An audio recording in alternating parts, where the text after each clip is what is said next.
सगाई से पहले अभीरा ने खोला कृष की चोरी का राज।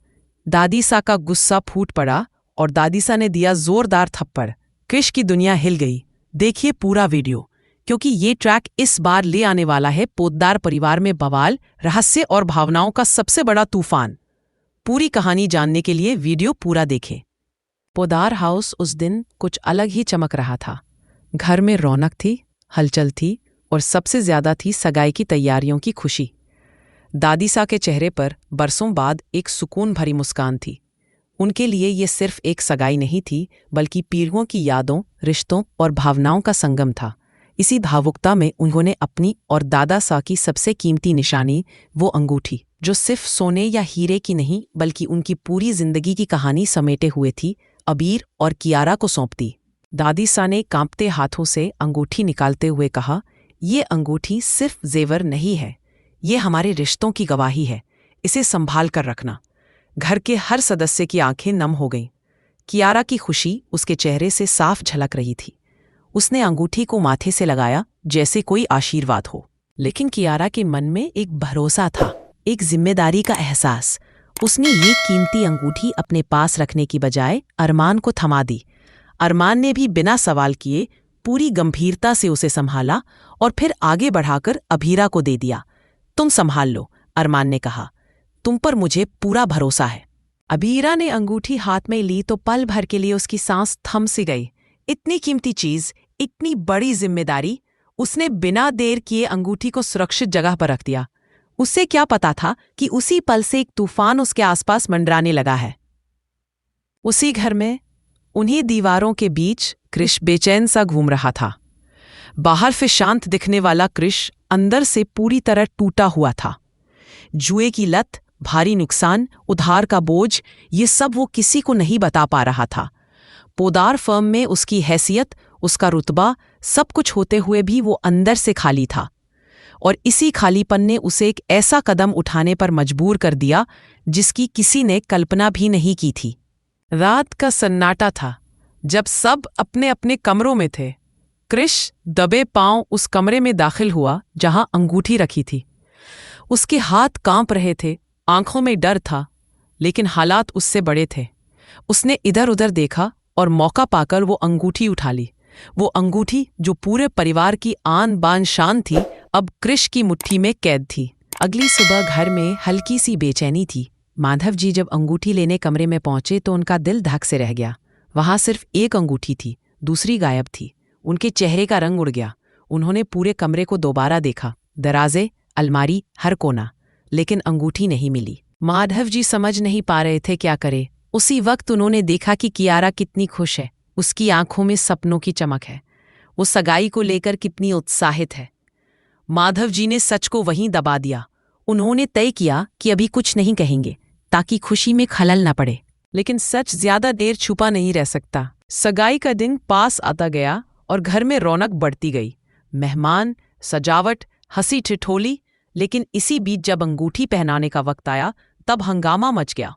अंगूठी नहीं मिली। एक पल में पूरे घर की खुशी सन्नाटे में बदल गई। दादीसा का चेहरा सख्त हो गया। सब एक दूसरे को देखने लगे। सवाल उठने लगे और सवालों की सुई आकर रुकी अभीरा पर।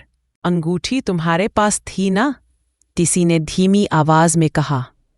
इतनी बड़ी जिम्मेदारी दी थी, संभाल नहीं पाई। ननंद की सगाई की अंगूठी थी, इतनी लापरवाही। अभीरा के लिए वो पल किसी बुरे सपने से कम नहीं था। उसकी आंखें भर आईं, लेकिन उसने खुद को संभाला। वो जानती थी उसने कोई गलती नहीं की।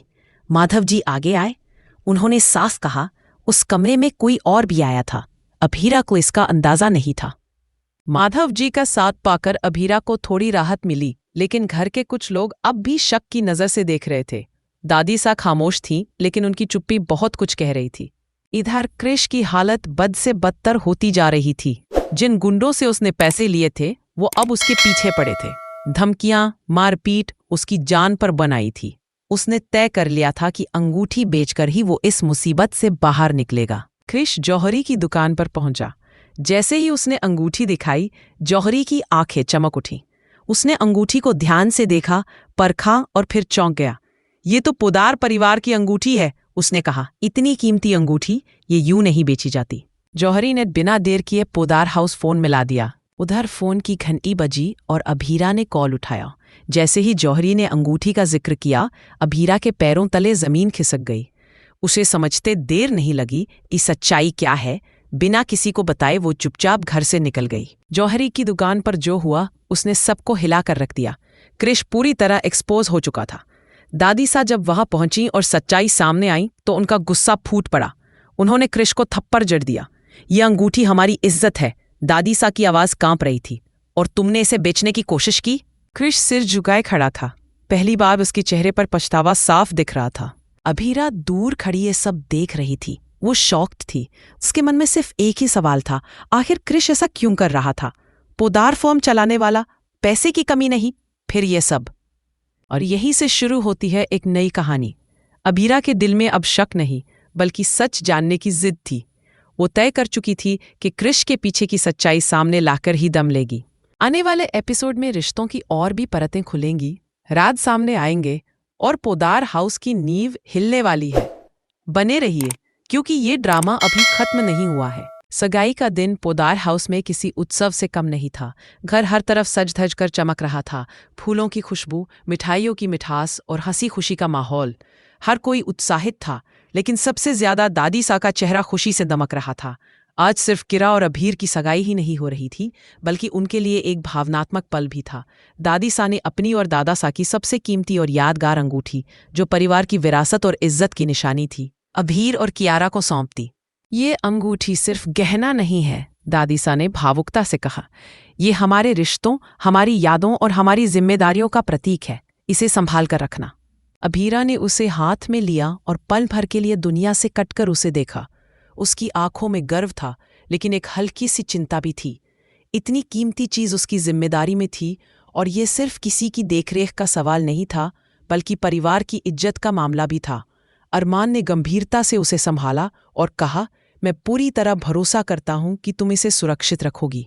लेकिन जैसे ही रात का अंधेरा घर पर फैलता है, वहीं कहीं बाहर क्रिश की बेचैनी बढ़ती जा रही थी। जुए की लत, भारी नुकसान और उधारी की मार उसे अंदर से झकझोर रही थी। पोदार फर्म में उसकी हैसियत और संपत्ति सब दिखावा मात्र थी। अंदर से वो टूट चुका था, और इसी टूटन ने उसे एक ऐसा कदम उठाने पर मजबूर किया जिससे परिवार की खुशियों पर बादल मंडराने वाला था। क्रिश ने धीरे धीरे कमरे में कदम रखा, जहां अंगूठी रखी गई थी। उसका दिल तेजी से धड़क रहा था, हाथ कांप रहे थे। उसे पता था कि ये गलत है, लेकिन परिस्थितियों ने उसे मजबूर कर दिया। उसने अंगूठी उठा ली, और जैसे ही उसकी उंगलियों में ये चमकती हुई कीमती चीज फंस गई, घर में अनजाने में एक बड़ा तूफान पैदा हो गया। अगली सुबह माधव जी जब अंगूठी लेने कमरे में पहुंचे तो उनका चेहरा अचानक ही बदल गया। अंगूठी गायब थी, बस एक खाली डब्बा पड़ा था। उन्होंने हर कोना देखा, हर दराज और अलमारी, लेकिन अंगूठी कहीं नहीं मिली। उनका चेहरा चिंता और हल्की नाराजगी से सख्त हो गया। लेकिन जब उन्होंने देखा कि अभीरा कितनी खुश है, उसकी आंखों में चमक है, तो माधव जी ने सच को दबा दिया। उन्होंने ठान लिया कि खुशी में खलल नहीं डालना चाहिए। उन्हें अंदाजा भी नहीं था कि वही कमरे का वास्तविक चोरी करने वाला क्रिश था। सगाई के दिन पूरे घर में उत्साह और हलचल के बीच अचानक एक तनाव पैदा हो गया। अंगूठी गायब थी, और दादी सा समेत पूरा परिवार इस खबर से स्तब्ध था। दादी सा का चेहरा नाराज और गंभीर था। सवाल उठने लगे, किसकी लापरवाही से यह हुआ? और सारे इल्जाम तुरंत अभीरा पर ठोंक दिए गए। इतनी जिम्मेदारी दी थी और संभाल नहीं पाई। इतनी कीमती अंगूठी थी, कैसे इसे सुरक्षित नहीं रख पाई? अभीरा के लिए ये पल किसी दुस्वप्न से कम नहीं था। उसका दिल भारी था, आंखें नम हो गई, लेकिन उसने खुद को काबू में रखा।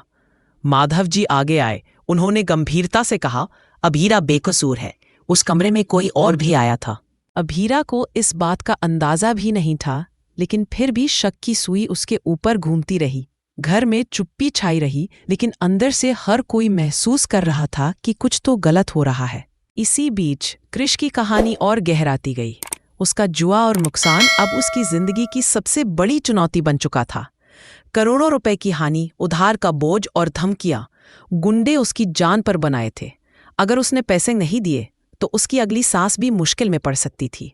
डर और मजबूरी ने उसे कर दिया था इस हद तक कि वह परिवार की कीमती अंगूठी बेचने का फैसला करने लगा। उसने सोचा, अगर मैं ये अंगूठी बेच दूं तो 80 लाख उस गुंडे को दूंगा और बाकी पैसे से अपना बाकी नुकसान और लोन चुका लूंगा। लेकिन किस्मत उसके साथ नहीं थी। जैसे ही कृष जौहरी की दुकान पर पहुंचा, जहरी ने अंगूठी की पहचान कर यही कहा, ये तो पोदार परिवार की अंगूठी है, ये किसी हाल में बेची नहीं जा सकती। जहरी तुरंत ही पोदार हाउस को फोन मिला देता है। कॉल उठाती है अभीरा। जैसे ही जहरी बताता है कि किसी लड़के ने उनकी कीमती अंगूठी बेचने के लिए लाई है, अभीरा के पैरों तले जमीन खिसक जाती है। उसका दिल तेजी से धड़काता है और बिना किसी को बताए वह चुपचाप वहां पहुंच जाती है। जैसे ही अभीरा वहां पहुंचती है, कृष पूरी तरह एक्सपोज हो जाता है। दादीसा जब सच्चाई को समझती है कि कृष ने अंगूठी चुराई और बेचने की कोशिश की, उनका गुस्सा फूट पड़ता है। उन्होंने कृष को थप्पड़ जड़ दिया। उनका स्वर कठोर था। पोतदार परिवार की किसी भी चीज पर हाथ डालने की कीमत तुम्हें बहुत भारी पड़ेगी कृष। अगर ऐसी हरकत दोबारा की तो न केवल मैं तुम्हें सजा दूंगी बल्कि पुलिस के हवाले भी करूंगी। कृष सिर झुकाए खड़ा था।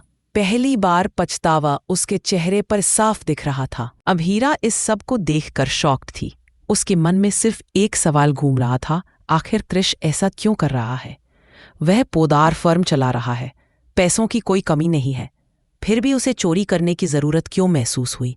और यहीं से अभीरा की जिज्ञासा उसे कृष के पीछे पड़ने पर मजबूर करती है। वह तय कर चुकी थी कि कृष की इस हरकत के पीछे की असली वजह जानना उसकी जिम्मेदारी है। आने वाले एपिसोड में रहस्य और भी खुलेंगे, कृष के राज सामने आएंगे, पोदार परिवार की भावनाएं झुलसेंगी और अभीरा की हिम्मत और लगन परिवार की इज्जत बचाने की नई कहानी लिखेगी। पूरे परिवार की दुनिया हिल जाएगी, रिश्तों की परतें खुलेंगी और पोदार हाउस में अब तक का सबसे बड़ा ड्रामा देखने को मिलेगा। देखते जाइए, क्योंकि ये कहानी सिर्फ चोरी की नहीं बल्कि भावनाओं, जिम्मेदारियों और सच्चाई की लड़ाई की है। हर पल रोमांच, हर दृश्य में तनाव और हर संवाद में दिल की धड़कन। ये है यह रिश्ता क्या कहलाता है का असली ड्रामा, जो आपको अपनी कुर्सी से बांध कर रख देगा। अगर आप देखना चाहते हैं कि अभीरा कृष के पीछे का सच कैसे सामने लाती है और पोदार हाउस में आने वाला ड्रामा कैसा मोड़ लेता है, तो हमारा वीडियो ज़रूर पूरा देखें। वीडियो आपको पसंद आया हो तो लाइक करना ना भूलें। अपने विचार और राय नीचे कमेंट बॉक्स में ज़रूर शेयर करें और ऐसे ही और अपडेटेड और रोमांचक वीडियो देखने के लिए हमारे चैनल को सब्सक्राइब करें। याद रखिए, आपके सब्सक्राइब और कमेंट्स हमें और भी बेहतर कंटेंट बनाने की ऊर्जा देते हैं।